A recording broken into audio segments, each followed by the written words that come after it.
There's a concept within Norse paganism called Utiseta, which is sometimes loosely referred to as sitting out. That's not really quite what it translates as, but it explains the practice very well.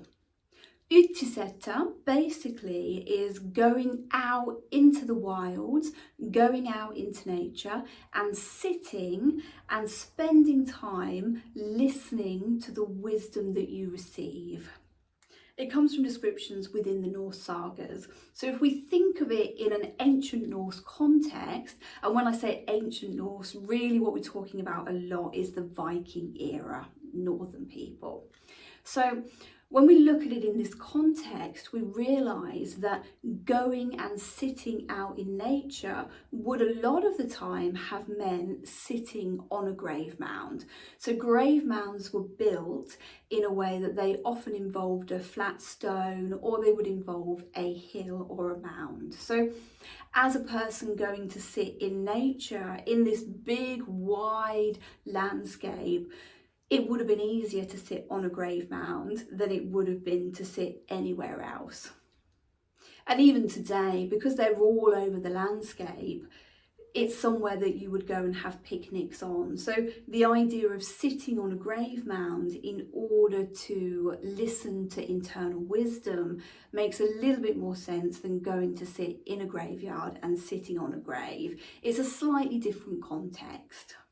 And possibly because of this grave mound association, Utiseta is often thought about as communing with spirits, either spirits of the land or spirits of the self, the ancestral spirits. So this is our subject for October's Bennu's table.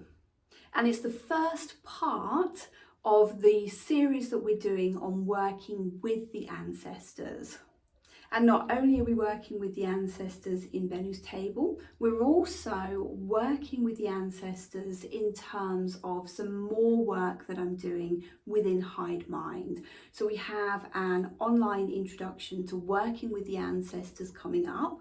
And we also have a ancestor rite live in person in Sittingbourne and a 4-week ancestor course. So we have a lot of ancestor work coming up, which personally I'm very excited for because I love working with the ancestors.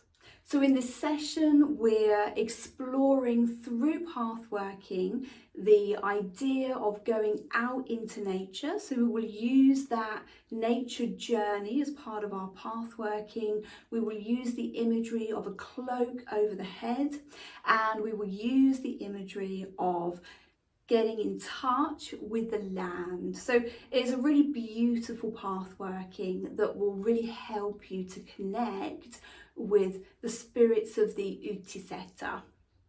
I will look forward to seeing you there.